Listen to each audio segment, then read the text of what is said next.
ಆಕಾಶವಾಣಿ ವಾರ್ತೆಗಳು ಓದುತ್ತಿರುವವರು ಚೇತನ್ ಸಿವಿ. ಮುಖ್ಯಾಂಶಗಳು: ನ್ಯಾಯ ಮಂಡಳಿಗಳ ಸುಧಾರಣಾ ಮಸೂದೆ 2026ಕ್ಕೆ ಸಂಸತ್ತು ಅನುಮೋದನೆ. ರಾಷ್ಟ್ರೀಯ ಸಹಕಾರ ಅಭಿವೃದ್ಧಿ ನಿಗಮ ತಿದ್ದುಪಡಿ ಮಸೂದೆ 2026 ಅಂಗೀಕರಿಸಿದ ಲೋಕಸಭೆ. ಅರುಣಾಚಲ ಪ್ರದೇಶ ಭಾರತದ ಅವಿಭಾಜ್ಯ ಅಂಗ, ವಾಸ್ತವ ಬದಲಿಸಲು ಸಾಧ್ಯವಿಲ್ಲ, ಭಾರತ ಪುನರುಚ್ಚಾರ. ಉಕ್ರೇನ್ ಮೇಲೆ ರಷ್ಯಾ ದಾಳಿ, 9 ನಾಗರಿಕರು ಸಾವು, 24ಕ್ಕೂ ಹೆಚ್ಚು ಜನರಿಗೆ ಗಾಯ. ವಾರ್ತೆಗಳ ವಿವರ. ನ್ಯಾಯ ಮಂಡಳಿಗಳ ಸುಧಾರಣಾ ಮಸೂದೆ 2026 ಸಂಸತ್ ಅಂಗೀಕರಿಸಿದೆ. ರಾಜ್ಯಸಭೆಯು ಇಂದು ಈ ಮಸೂದೆಯನ್ನು ಅನುಮೋದಿಸಿದ್ದು, ಲೋಕಸಭೆ ಈಗಾಗಲೇ ಮಸೂದೆಯನ್ನು ಅಂಗೀಕರಿಸಿದೆ. ಕೇಂದ್ರ ಕಾನೂನು ಮತ್ತು ನ್ಯಾಯ ಖಾತೆ ರಾಜ್ಯ ಸಚಿವ ಅರ್ಜುನ್ ರಾಮ್ ಮೇಘವಾಲ್ ಈ ಮಸೂದೆಯನ್ನು ಮಂಡಿಸಿದರು. ಈ ಮಸೂದೆಯು ದಕ್ಷತೆಯನ್ನು ಸುಧಾರಿಸಲು, ಸ್ವಾತಂತ್ರ್ಯ, ಪಾರದರ್ಶಕತೆ ಹಾಗೂ ವಿವಿಧ ನ್ಯಾಯ ಮಂಡಳಿಗಳ ಅಧ್ಯಕ್ಷರು ಮತ್ತು ಸದಸ್ಯರ ಅರ್ಹತೆ, ನೇಮಕಾತಿ ಮತ್ತು ಸೇವೆಯಲ್ಲಿ ಏಕರೂಪತೆಯನ್ನು ಖಚಿತಪಡಿಸುವುದು ಮತ್ತು ನ್ಯಾಯ ಮಂಡಳಿಗಳ ಆಡಳಿತ ಮತ್ತು ಕಾರ್ಯನಿರ್ವಹಣೆಯ ಗುರಿಯನ್ನು ಹೊಂದಿದೆ ಎಂದು ಅವರು ಹೇಳಿದ್ದಾರೆ. ನೂತನ ಮಸೂದೆಯು ರಾಷ್ಟ್ರೀಯ ನ್ಯಾಯಮಂಡಳಿ ಆಯೋಗವನ್ನು ಸ್ಥಾಪಿಸುವ ನಿಬಂಧನೆಗಳನ್ನು ಹೊಂದಿದೆ. ಅದರ ಅಧ್ಯಕ್ಷತೆಯನ್ನು ಸುಪ್ರೀಂಕೋರ್ಟ್ನ ನಿವೃತ್ತ ನ್ಯಾಯಮೂರ್ತಿ ಅಥವಾ ಹೈಕೋರ್ಟ್ನ ನಿವೃತ್ತ ಮುಖ್ಯ ನ್ಯಾಯಮೂರ್ತಿಗಳು ವಹಿಸುತ್ತಾರೆ ಎಂದು ತಿಳಿಸಿದ್ದಾರೆ. ಈ ಸುಧಾರಣೆಯು ನ್ಯಾಯದ ಸುಲಭತೆ, ವ್ಯವಹಾರವನ್ನು ಸುಲಭಗೊಳಿಸುವುದು ಮತ್ತು ಜಾಗತಿಕ ಉತ್ತಮ ಅಭ್ಯಾಸಗಳ ಅಳವಡಿಕೆಯನ್ನು ಉತ್ತೇಜಿಸಲಿದೆ ಎಂದು ಸಚಿವ ಅರ್ಜುನ್ ರಾಮ್ ಮೇಘವಾಲ್ ಹೇಳಿದ್ದಾರೆ. ಲೋಕಸಭೆಯು ಕೇರಳ ಹೆಸರು ಬದಲಾವಣೆ ಮಸೂದೆ 2026 ಅಂಗೀಕರಿಸಿದೆ. ಕೇರಳ ರಾಜ್ಯದ ಹೆಸರನ್ನು ಕೇರಳಂ ಎಂದು ಬದಲಾಯಿಸಲು ಈ ಮಸೂದೆ ಪ್ರಯತ್ನಿಸುತ್ತದೆ. ಈ ಕುರಿತು ಕೇರಳ ವಿಧಾನಸಭೆಯು ಜೂನ್ 2024ರಲ್ಲಿ ನಿರ್ಣಯವನ್ನು ಅಂಗೀಕರಿಸಿತು. ಮಸೂದೆಯ ಕುರಿತು ಮಾತನಾಡಿದ ಕೇಂದ್ರ ಗೃಹ ಖಾತೆ ರಾಜ್ಯ ಸಚಿವ ನಿತ್ಯಾನಂದ ರೈ, ಕೇರಳ ವಿಧಾನಸಭೆಯು 2024ರಲ್ಲಿ ಕೇಂದ್ರವನ್ನು ಕೇರಳದಿಂದ ಕೇರಳಂ ಎಂದು ರಾಜ್ಯದ ಹೆಸರನ್ನು ಬದಲಾಯಿಸುವಂತೆ ವಿನಂತಿಸಿ ನಿರ್ಣಯವನ್ನು ಅಂಗೀಕರಿಸಿತ್ತು ಎಂದು ಹೇಳಿದರು. ಮಲಯಾಳಂನಲ್ಲಿ ರಾಜ್ಯದ ಹೆಸರು ಕೇರಳಂ ಎಂದಾಗಿದ್ದು, ಸಂವಿಧಾನದಲ್ಲಿ ಅದನ್ನು ಕೇರಳ ಎಂದು ಬರೆಯಲಾಗಿದೆ ಎಂಬ ಕಾರಣದಿಂದಾಗಿ ಈ ಸಂಬಂಧ ವಿನಂತಿಯನ್ನು ಮಾಡಲಾಗಿದೆ ಎಂದರು. ಈ ವರ್ಷದ ಫೆಬ್ರವರಿಯಲ್ಲಿ ಕೇಂದ್ರ ಸಚಿವ ಸಂಪುಟವು ರಾಜ್ಯದ ಹೆಸರನ್ನು ಕೇರಳಂ ಎಂದು ಬದಲಾಯಿಸುವ ಮತ್ತು ಈ ನಿಟ್ಟಿನಲ್ಲಿ ತಿದ್ದುಪಡಿಗಾಗಿ ಅಗತ್ಯವಾದ ಶಾಸನವನ್ನು ಪರಿಚಯಿಸುವ ಪ್ರಸ್ತಾಪವನ್ನು ಅನುಮೋದಿಸಿದೆ ಎಂದು ಸಚಿವರು ಹೇಳಿದರು. ಇದೇ ವೇಳೆ ಲೋಕಸಭೆಯು ರಾಷ್ಟ್ರೀಯ ಸಹಕಾರ ಅಭಿವೃದ್ಧಿ ನಿಗಮ ತಿದ್ದುಪಡಿ ಮಸೂದೆ 2026 ಸಹ ಅಂಗೀಕರಿಸಿದೆ. ಕೇಂದ್ರ ಸಹಕಾರ ಖಾತೆ ರಾಜ್ಯ ಸಚಿವ ಮುರಳೀಧರ್ ಮೋಹೋಲ್ ಈ ಮಸೂದೆಯನ್ನು ಮಂಡಿಸಿದರು. ಇದು 1962ರ ರಾಷ್ಟ್ರೀಯ ಸಹಕಾರ ಅಭಿವೃದ್ಧಿ ನಿಗಮ ಕಾಯ್ದೆಯನ್ನು ಮತ್ತಷ್ಟು ತಿದ್ದುಪಡಿ ತರುವ ಗುರಿಯನ್ನು ಹೊಂದಿದೆ. ಈ ಮಸೂದೆಯು ನಿಗಮವು ಕೈಗಾರಿಕಾ ಸರಕುಗಳಲ್ಲಿ ತನ್ನ ಚಟುವಟಿಕೆಗಳನ್ನು ಕೈಗೊಳ್ಳಲು ಅನುವು ಮಾಡಿಕೊಡುತ್ತದೆ. ಸಹಕಾರ ಅಭಿವೃದ್ಧಿಯಲ್ಲಿ ತೊಡಗಿರುವಂತಹ ಯಾವುದೇ ಘಟಕಕ್ಕೆ ನಿಗಮದಿಂದ ಹಣಕಾಸು ನೆರವು ವಿಸ್ತರಿಸಲು ಈ ಶಾಸನವು ರಾಜ್ಯ ಸರ್ಕಾರಗಳಿಗೆ ಅವಕಾಶವನ್ನು ಕಲ್ಪಿಸಲಿದೆ. ಸಹಕಾರ ಅಭಿವೃದ್ಧಿಯಲ್ಲಿ ತೊಡಗಿರುವಂತಹ ಯಾವುದೇ ಸಂಘಟಿತ ಸಂಘ ಅಥವಾ ಘಟಕಕ್ಕೆ ನಿಗಮವು ನೇರವಾಗಿ ಸಾಲ ಮತ್ತು ಅನುದಾನವನ್ನು ಸಹ ಒದಗಿಸಬಹುದು. ಮಸೂದೆಯ ಕುರಿತು ಮಾತನಾಡಿದ ಸಚಿವ ಮುರಳೀಧರ್ ಮೋಹೋಲ್, ದೇಶದಲ್ಲಿ ಸಹಕಾರಿ ಕ್ಷೇತ್ರದ ಸಂಘಟಿತ ಮತ್ತು ನಿರಂತರ ಅಭಿವೃದ್ಧಿಗೆ ಹಣಕಾಸಿನ ನೆರವು ನೀಡಲು ರಾಷ್ಟ್ರೀಯ ಸಹಕಾರಿ ಅಭಿವೃದ್ಧಿ ನಿಗಮ ಎನ್ಸಿಡಿಸಿ ಅನ್ನು ಸ್ಥಾಪಿಸಲಾಗಿದೆ. ಆರಂಭದಲ್ಲಿ ಎನ್ಸಿಡಿಸಿಯ ಚಟುವಟಿಕೆಗಳು ಹೆಚ್ಚಾಗಿ ಸಹಕಾರಿ ಸಂಘಗಳ ಮೂಲಕ ಉತ್ಪಾದನೆ, ಸಂಸ್ಕರಣೆ ಮತ್ತು ಸಂಬಂಧಿತ ಸೇವೆಗಳಿಗೆ ಸೀಮಿತವಾಗಿದ್ದವು. ನಂತರದ ವರ್ಷಗಳಲ್ಲಿ ಸಂಸ್ಕರಣೆ, ಮಾರುಕಟ್ಟೆ, ಸಂಗ್ರಹಣೆ, ರಫ್ತು ಮತ್ತು ಆಮದುಗಳಿಗೆ ಸಂಬಂಧಿಸಿದ ಯೋಜನೆಗಳ ಅನುಷ್ಠಾನ ಒಳಗೊಂಡಂತೆ ಅದರ ಪಾತ್ರ ವಿಸ್ತರಿಸಿದೆ ಎಂದು ಹೇಳಿದರು.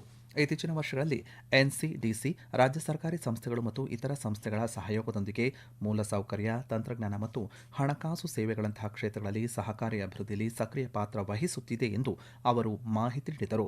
ವಿರೋಧ ಪಕ್ಷದ ಗದ್ದಲದ ನಡುವೆ ಎರಡೂ ಮಸೂದೆಗಳನ್ನು ಚರ್ಚೆಯಿಲ್ಲದೆ ಅಂಗೀಕರಿಸಲಾಯಿತು. 2024ರ ಫೆಬ್ರವರಿಯಲ್ಲಿ ಪ್ರಧಾನಮಂತ್ರಿ ಸೂರ್ಯಘರ್ ಮುಫ್ತ್ ಬಿಜ್ಲಿ ಯೋಜನೆ ಆರಂಭವಾದಾಗಿನಿಂದ ಇದುವರೆಗೆ 50 ಲಕ್ಷಕ್ಕೂ ಹೆಚ್ಚು ಕುಟುಂಬಗಳು ಪ್ರಯೋಜನ ಪಡೆದಿವೆ ಎಂದು ಕೇಂದ್ರ ಸರ್ಕಾರ ತಿಳಿಸಿದೆ. ಲೋಕಸಭೆಯಲ್ಲಿಂದು ಪ್ರಶ್ನೆಯೊಂದಕ್ಕೆ ಲಿಖಿತ ಉತ್ತರ ನೀಡಿದ ಕೇಂದ್ರ ನವ ಮತ್ತು ನವೀಕರಿಸಬಹುದಾದಂತಹ ಇಂಧನ ಸಚಿವ ಪ್ರಹ್ಲಾದ್ ಜೋಶಿ, ಈ ಯೋಜನೆಯಡಿ ದೇಶದಾದ್ಯಂತ ಕೇಂದ್ರ ಹಣಕಾಸು ನೆರವಿನಡಿ ಇದುವರೆಗೆ 28,000 ಕೋಟಿ ರೂಪಾಯಿಗೂ ಹೆಚ್ಚಿನ ಮೌಲ್ಯದ ಸಬ್ಸಿಡಿಯನ್ನು ಬಿಡುಗಡೆ ಮಾಡಲಾಗಿದೆ ಎಂದು ಮಾಹಿತಿ ನೀಡಿದರು. ಇದು ಬೇಡಿಕೆ ಆಧಾರಿತ ಯೋಜನೆಯಲ್ಲಿ ಸ್ಥಳೀಯ ಬೆಸ್ಕಾಂನೊಂದಿಗೆ ಗ್ರಿಡ್ ಸಂಪರ್ಕಿತ ವಿದ್ಯುತ್ ಸಂಪರ್ಕವನ್ನು ಹೊಂದಿರುವ ದೇಶದ ಎಲ್ಲ ವಸತಿ ಗ್ರಾಹಕರು ಮೇಲ್ಛಾವಣಿ ಸೌರ ವ್ಯವಸ್ಥೆಗಳ ಸ್ಥಾಪನೆಗಾಗಿ ಯೋಜನೆಗಳ ಪ್ರಯೋಜನವನ್ನು ಪಡೆಯಬಹುದು ಎಂದು ಹೇಳಿದರು. ಯೋಜನೆಯ ಬಜೆಟ್ ಅನ್ನು 2025-26ರಲ್ಲಿ 17,000 ಕೋಟಿ ರೂಪಾಯಿಗಳಿಂದ 2026-27ರಲ್ಲಿ 22,000 ಕೋಟಿ ರೂಪಾಯಿಗಳಿಗೆ ಹೆಚ್ಚಿಸಲಾಗಿದೆ ಎಂದು ಸಚಿವ ಪ್ರಹ್ಲಾದ್ ಜೋಶಿ ತಿಳಿಸಿದರು. ಈ ವಾರ್ತೆಯನ್ನು ಆಕಾಶವಾಣಿಯಿಂದ ಕೇಳುತ್ತಿದ್ದೀರಿ. ನಮ್ಮ ಎಲ್ಲಾ ರಾಷ್ಟ್ರೀಯ ವಾರ್ತೆಗಳು ಹಾಗೂ ಪ್ರದೇಶ ಸಮಾಚಾರ ಈಗ ಆಕಾಶವಾಣಿ ನ್ಯೂಸ್ ಕನ್ನಡ ಯೂಟ್ಯೂಬ್ ಚಾನೆಲ್ನಲ್ಲಿ ಲಭ್ಯ. ನಮ್ಮ ಎಕ್ಸ್ ಖಾತೆ ಮತ್ತು ಇನ್ಸ್ಟಾಗ್ರಾಂ ಖಾತೆ ಆಕಾಶವಾಣಿ ನ್ಯೂಸ್ ಕನ್ನಡ. ಹೆಚ್ಚಿನ ಮಾಹಿತಿಗಾಗಿ ನಮ್ಮ ಫೇಸ್ಬುಕ್ ಖಾತೆ AIR ಕನ್ನಡ ನ್ಯೂಸ್ ಅನುಸರಿಸಿ. ಮಾಹಿತಿಯ ಹೂರಣ ವಾರದ ಕಾರ್ಯಕ್ರಮ ಪ್ರಚಲಿತ ವಿದ್ಯಮಾನ ಪ್ರತಿ ಬುಧವಾರ 9:15ಕ್ಕೆ. ಭಾರತೀಯ ಹವಾಮಾನ ಇಲಾಖೆಯೊಂದಿಗೆ ನಿಕಟ ಸಮನ್ವಯದೊಂದಿಗೆ ಮುಂಗಾರು ಪರಿಸ್ಥಿತಿ ಮತ್ತು ಕೃಷಿಯ ಮೇಲೆ ಎಲ್ನಿನೋ ಪರಿಸ್ಥಿತಿಗಳ ಸಂಭವನೀಯ ಪರಿಣಾಮಗಳನ್ನು ನಿರಂತರವಾಗಿ ಮೇಲ್ವಿಚಾರಣೆ ನಡೆಸಲಾಗುತ್ತಿದೆ ಎಂದು ಕೇಂದ್ರ ಸರ್ಕಾರ ಹೇಳಿದೆ.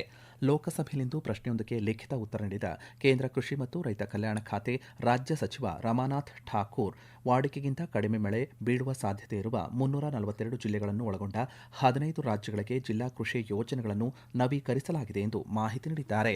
ಎಲ್ನಿನೋ ಸಂಬಂಧಿತ ಅಪಾಯಗಳನ್ನು ತಗ್ಗಿಸಲು ಕೃಷಿ ವಿಜ್ಞಾನ ಕೇಂದ್ರಗಳಿಗೆ ಭಾರತೀಯ ಕೃಷಿ ಸಂಶೋಧನಾ ಮಂಡಳಿಯಿಂದ ಪ್ರಮಾಣಿತ ಕಾರ್ಯಾಚರಣಾ ವಿಧಾನಗಳು ಸಹ ನೀಡಲಾಗಿದೆ ಎಂದು ಅವರು ಹೇಳಿದ್ದಾರೆ.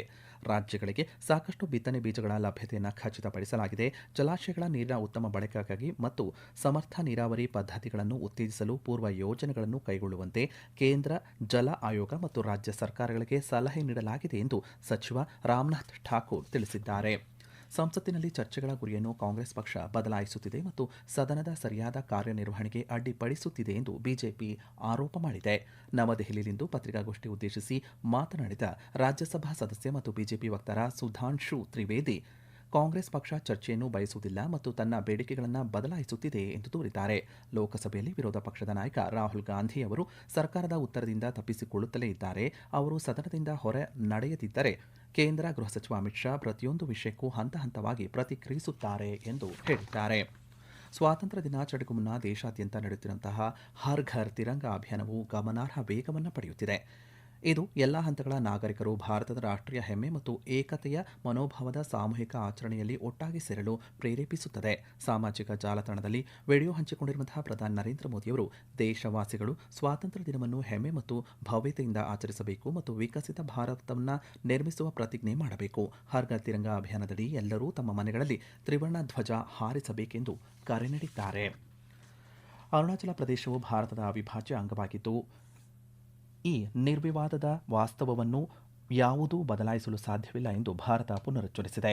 ನವದೆಹಲಿಯಲ್ಲಿಂದು ಸುದ್ದಿಗಾರರಿಗೆ ಮಾಹಿತಿ ನೀಡಿದ ವಿದೇಶಾಂಗ ಸಚಿವಾಲಯದ ವಕ್ತಾರ ರಣಧೀರ್ ಜೈಸ್ವಾಲ್, ಭಾರತ ಮತ್ತು ಚೀನಾ ನಡುವಿನ ಗಡಿ ಸಂಬಂಧಿತ ವಿಷಯಗಳಲ್ಲಿ ಚೀನಾದೊಂದಿಗಿನ ಚರ್ಚೆಗಳಲ್ಲಿ ಭಾರತ ಈ ವಿಷಯವನ್ನು ಅತ್ಯಂತ ಗಂಭೀರವಾಗಿ ಪರಿಗಣಿಸುತ್ತದೆ.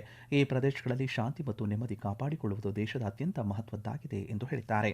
ನವದೆಹಲಿಯಲ್ಲಿ ನಡೆಯಲಿರುವ ಬ್ರಿಕ್ಸ್ ಔಟ್ಬ್ರಿಡ್ಜ್ ಅಧಿವೇಶನಕ್ಕೆ ಬಾಂಗ್ಲಾದೇಶ ಪ್ರಧಾನಿ ತಾರಿಕ್ ರೆಹಮಾನ್ ಅವರನ್ನು ಭಾರತ ಆಹ್ವಾನಿಸಿದೆ.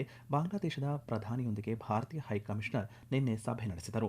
ಎರಡೂ ಕಡೆಯವರು ಪರಸ್ಪರ ಹಿತಾಸಕ್ತಿಯ ವಿಷಯಗಳನ್ನು ಚರ್ಚಿಸಿದರು ಎಂದು ಅವರು ಮಾಹಿತಿ ನೀಡಿದರು. ಉಕ್ರೇನ್ ಮೇಲೆ ರಷ್ಯಾ ನಡೆಸಿದ ದಾಳಿಯಲ್ಲಿ ಕನಿಷ್ಠ 9 ಉಕ್ರೇನ್ ನಾಗರಿಕರು ಮೃತಪಟ್ಟಿದ್ದು 20ಕ್ಕೂ ಹೆಚ್ಚು ಜನರು ಗಾಯಗೊಂಡಿದ್ದಾರೆ ಎಂದು ಪ್ರಾದೇಶಿಕ ಗವರ್ನರ್ ಇವಾನ್ ಫೆಡರೋವ್ ತಿಳಿಸಿದ್ದಾರೆ. ಜೆಫೋರಿಜಿಯಾದಲ್ಲಿ 6 ಜನರು ಮೃತಪಟ್ಟಿದ್ದು 19 ಮಂದಿ ಗಾಯಗೊಂಡಿದ್ದಾರೆ. ದಾಳಿಗಳಲ್ಲಿ ರಾಕೆಟ್ಗಳು ಮತ್ತು ಬಾಂಬ್ಗಳನ್ನು ಬಳಸಲಾಗಿದೆ. ಇನ್ನೊಂದು ಪ್ರದೇಶದಲ್ಲಿ ನಡೆದ ಡ್ರೋನ್ ದಾಳಿಯಲ್ಲಿ 3 ಮೃತಪಟ್ಟಿದ್ದು 5 ಗಾಯಗೊಂಡಿದ್ದಾರೆ. ರಾಜಧಾನಿ ಕೈವ್ ಮೇಲೆ ಬ್ಯಾಲಿಸ್ಟಿಕ್ ಡ್ರೋನ್ಗಳಿಂದ ದಾಳಿ ನಡೆಸಲಾಗಿದೆ ಎಂದು ಅವರು ಮಾಹಿತಿ ನೀಡಿದ್ದಾರೆ. ಮತ್ತೊಂದೆಡೆ ರಷ್ಯಾದ ವಿವಿಧ ಪ್ರದೇಶಗಳಲ್ಲಿ ಉಕ್ರೇನ್ ನಡೆಸಿದ ದಾಳಿಯಲ್ಲಿ 396 ಡ್ರೋನ್ಗಳನ್ನು ತಡೆ ಹಿಡಿದು ನಾಶಪಡಿಸಲಾಗಿದೆ ಎಂದು ರಷ್ಯಾ ರಕ್ಷಣಾ ಸಚಿವಾಲಯ ತಿಳಿಸಿದೆ. ನವದೆಹಲಿಯ ವಿಜ್ಞಾನ ಭವನದಲ್ಲಿಂದು ಇದೇ ಗುರುವಾರ 115 ಕಲಾವಿದರಿಗೆ 2024 ಮತ್ತು 2025 ಸಂಗೀತ ನಾಟಕ ಅಕಾಡೆಮಿ ಫೆಲೋಶಿಪ್ ಮತ್ತು ಪ್ರಶಸ್ತಿಗಳನ್ನು ರಾಷ್ಟ್ರಪತಿ ದ್ರೌಪದಿ ಮುರ್ಮು ಪ್ರದಾನ ಮಾಡಲಿದ್ದಾರೆ. ಪ್ರಶಸ್ತಿ ಪ್ರದಾನ ಸಮಾರಂಭದಲ್ಲಿ ಕೇಂದ್ರ ಸಂಸ್ಕೃತಿ ಪ್ರವಾಸೋದ್ಯಮ ಸಚಿವ ಗಜೇಂದ್ರ ಸಿಂಗ್ ಶೇಖಾವತ್ ಮತ್ತು ಕೇಂದ್ರ ಸಂಸ್ಕೃತಿ ಖಾತೆ ರಾಜ್ಯ ಸಚಿವ ರಾವ್ ಇಂದ್ರಜಿತ್ ಸಿಂಗ್ ಭಾಗಿಯಾಗಲಿದ್ದಾರೆ. ಫೆಲೋಶಿಪ್ ಗೌರವವು 3 ಲಕ್ಷ ರೂಪಾಯಿ ಮತ್ತು ಅಕಾಡೆಮಿ ಪ್ರಶಸ್ತಿಯು 1 ಲಕ್ಷ ರೂಪಾಯಿ ನಗದು ಬಹುಮಾನದೊಂದಿಗೆ ತಾಮ್ರಪತ್ರ ಮತ್ತು ಅಂಗವಸ್ತ್ರವನ್ನು ಹೊಂದಿರಲಿದೆ. ಆರ್ಟೆಮಿಸ್ ಒಪ್ಪಂದಗಳ ಅಡಿಯಲ್ಲಿ 2 ದೇಶಗಳ ಪಾಲುದಾರಿಕೆಯನ್ನು ಆಧರಿಸಿ ನಾಸಾ ತನ್ನ ಚಂದ್ರನ ಬಾಹ್ಯಾಕಾಶ ಯೋಜನೆಗೆ ಸೇರಲು ಭಾರತೀಯ ಬಾಹ್ಯಾಕಾಶ ಸಂಶೋಧನಾ ಸಂಸ್ಥೆ ಇಸ್ರೋಗೆ ಆಹ್ವಾನ ನೀಡಿದೆ. ಕೊನೆಯಲ್ಲಿ ಮತ್ತೊಮ್ಮೆ ಮುಖ್ಯಾಂಶಗಳು. ನ್ಯಾಯ ಮಂಡಳಿಗಳ ಸುಧಾರಣಾ ಮಸೂದೆ 2026ಕ್ಕೆ ಸಂಸತ್ತು ಅನುಮೋದನೆ. ರಾಷ್ಟ್ರೀಯ ಸಹಕಾರ ಅಭಿವೃದ್ಧಿ ನಿಗಮ ತಿದ್ದುಪಡಿ ಮಸೂದೆ 2026 ಅಂಗೀಕರಿಸಿದ ಲೋಕಸಭೆ. ಅರುಣಾಚಲ ಪ್ರದೇಶ ಭಾರತದ ಅವಿಭಾಜ್ಯ ಅಂಗ, ವಾಸ್ತವ ಬದಲಾಯಿಸಲು ಸಾಧ್ಯವಿಲ್ಲ, ಭಾರತ ಪುನರುಚ್ಚಾರ. ಉಕ್ರೇನ್ ಮೇಲೆ ರಷ್ಯಾ ದಾಳಿ, 9 ನಾಗರಿಕರು ಸಾವು, 24ಕ್ಕೂ ಹೆಚ್ಚು ಜನರಿಗೆ ಗಾಯ. ಇಲ್ಲಿಗೆ ವಾರ್ತಾ ಪ್ರಸಾರ ಮುಕ್ತಾಯವಾಯಿತು. ನಮ್ಮ ಮುಂದಿನ ವಾರ್ತಾ ಪ್ರಸಾರ ನಾಳೆ ಬೆಳಗ್ಗೆ 7:05 ನಿಮಿಷಕ್ಕೆ.